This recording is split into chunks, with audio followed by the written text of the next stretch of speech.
Merah darahku, putih tulangku, bersatu dalam semangatmu. Indonesia,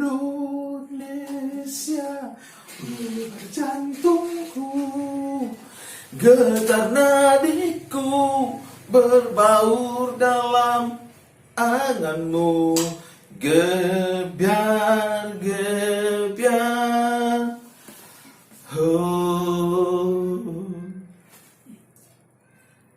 Shalom Bapak Ibu Saudara yang saya kasihi di dalam Kristus Yesus. Hari ini kita tepatnya pada tanggal 17 Agustus 2020 ini kita genap berusia, negara Indonesia genap berusia 75 tahun. Kita bersyukur Tuhan menolong negeri kita. Semakin hari semakin dipulihkan, sekalipun mungkin dalam masa-masa pandemi ini kita harus diperhadapkan dengan situasi dan kondisi yang membuat hati kita galau dan juga mengalami sesuatu yang harus kita hadapi kenyataan. Tetapi semangat kita, karena Tuhan memberikan kemerdekaan, karena kita sudah mengalami kemerdekaan, semangat itu tidak akan pernah pudar. Apapun yang terjadi di dalam kehidupan kita sebagai seorang yang merdeka, dapat terus berekspresi, dapat terus melakukan sesuatu yang baru, dapat terus berkarya untuk negeri kita. Hari ini Bapak Ibu Saudara yang dikasihi di dalam Kristus Yesus, jemaat Tuhan yang dikasihi Tuhan, khususnya di BI Kasih Agape yang saya kasihi dan saya cintai, dan kita tentu bersyukur atas pertolongan Tuhan yang begitu dahsyat, dan sehingga hari ini kita boleh melihat bagaimana pekerjaan Tuhan, bagaimana kita boleh merasakan pertolongannya yang luar biasa.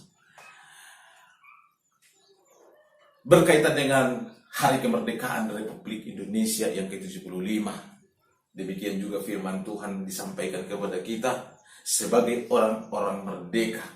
Dalam 1 Petrus 2 ayat 16 dikatakan, hiduplah sebagai orang merdeka dan bukan seperti mereka yang menyalahkan kemerdekaan itu untuk menyelubungi kejahatan-kejahatan mereka, tetapi hiduplah sebagai hamba Allah. Lalu kemudian dikatakan di dalam 2 Korintus 3 ayat 17, sebab Tuhan adalah roh dan di mana ada roh Allah, di situ ada kemerdekaan. Kita melihat bagaimana Tuhan mengasihi kita. Kita melihat bagaimana Tuhan memberikan hidupnya kepada kita, supaya kita yang berdosa ini diselamatkan. Karena dosa kita, karena pelanggaran kita, Dia merelakan hidupnya, supaya kita yang binasa ini memiliki keselamatan, memiliki kehidupan yang kekal. Dan Dia datang dari sorga, menjadi sama seperti kita. Dia relakan hidupnya, Dia harus menderita, Dia mati, Dia bangkit, tetapi Dia hidup dan Dia naik ke surga. Dalam hal itulah pekarya Tuhan yang luar biasa. Kita dimerdekakan, kepastian keselamatan kita dijamin oleh karena namanya kita diselamatkan.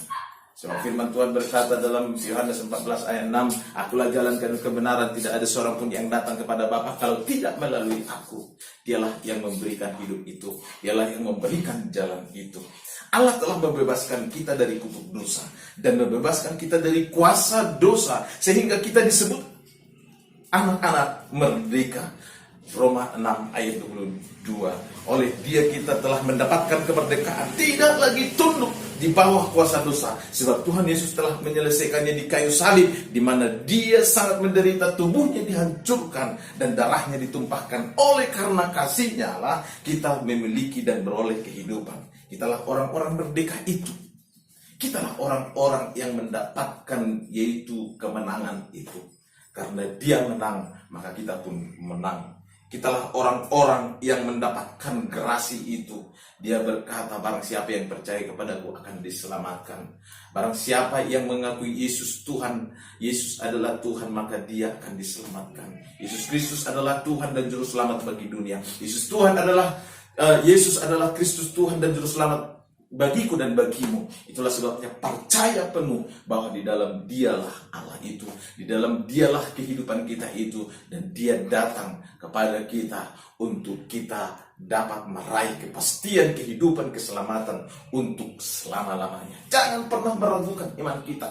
Jangan pernah meragukan Tuhan kita bahwa di dalam Dialah hidup itu, Bapak Ibu Saudara. Merdeka berarti kita tidak lagi dijajah dan dikuasai oleh dosa. Tentunya kita harus melawan setiap dosa itu. Memang dosa itu masih ada di dalam diri kita, tetapi dia tidak berkuasa lagi untuk menguasai kita, mengintimidasi kita. Tetapi Yesus Kristus dan firman Allah telah memampukan kita melawan setiap kuasa dosa yang membawa kita kepada kebinasaan. Itulah sebabnya Alkitab mencatat dalam Roma 6 ayat 8, kamu telah dimerdekakan dari dosa dan menjadi hamba kebenaran. Artinya bahwa kita harus mengerjakan kebenaran firman Allah sebagai anak-anak terang dan tidak lagi hidup menuruti keinginan daging, sebab keinginan daging adalah perseteruan bagi Allah. Sebagai orang yang percaya, Bapak Ibu Saudara, sebagai orang yang percaya, tugas kita adalah mengerjakan firman Tuhan, menjadi terang dan garam bagi dunia ini. Sebab dunia ini penuh dengan kegelapan. Sebab dunia ini telah menuju kepada kebinasaan. Sudah di mata kita dan nyata di mata kita. Zaman berganti zaman, tahun berganti tahun berganti tahun. Hidup bukan semakin baik atau negara bukan semakin baik, tetapi selalu ada tantangan dan selalu ada masalah. Tetapi anak Tuhan harus tetap berdiri di dalam kebenaran, karena di dalam kebenaran kita dapat melewati seluruh apa yang terjadi di dalam hidup ini. Jangan pernah kita meragukan kuasa Tuhan yang bekerja di dalam diri kita. Jangan pernah kita meragukan doa yang kita naikkan kepada Tuhan. Mari kita lihat setiap tangan-tangan Tuhan yang selalu terbuka. Hai kamu yang letih dan lesu, datanglah kepadaku, sebab aku akan menolongmu. Itulah janji Tuhan. Dia mengundang kita supaya kita datang kepada Dia yang letih lesu ini dan yang menderita ini, supaya Dialah yang memberikan setiap jalan-jalannya. Dia buka jalannya bagi kita, Bapak Ibu Saudara. Hari ini, di hari kemerdekaan kita ini, saya ingin menyentuh hati Bapak Ibu Saudara dimanapun kita berada, khususnya umat Tuhan. Bukalah hati kita, sebab tangannya telah terus terbuka untuk menerima kita dan menyambut kita. Firman Tuhan dalam Wahyu 3 ayat 19 berkata, aku telah berdiri di depan pintu. Barang siapa yang membukakan pintu, maka aku akan masuk ke dalam rumahnya dan aku akan makan bersama-sama dengan dia. Inilah merupakan satu tindakan Yesus yang dimana kita mau terbuka dan mengundang dia datang di dalam kehidupan kita, maka Dialah yang akan mengerjakan atas hidup kita. Kita sudah dimerdekakan oleh firman-Nya. Itu sebabnya jangan pernah takluk kepada dosa. Jangan pernah kita mengikut lagi keinginan-keinginan dosa ini. Sebab dunia ini, sebab dosa itu membawa kita kebinasaan. Tetap kita terus berperang. Tetap kita terus berjuang untuk mengalahkan, untuk terus boleh memenangkan Kristus di dalam kehidupan kita.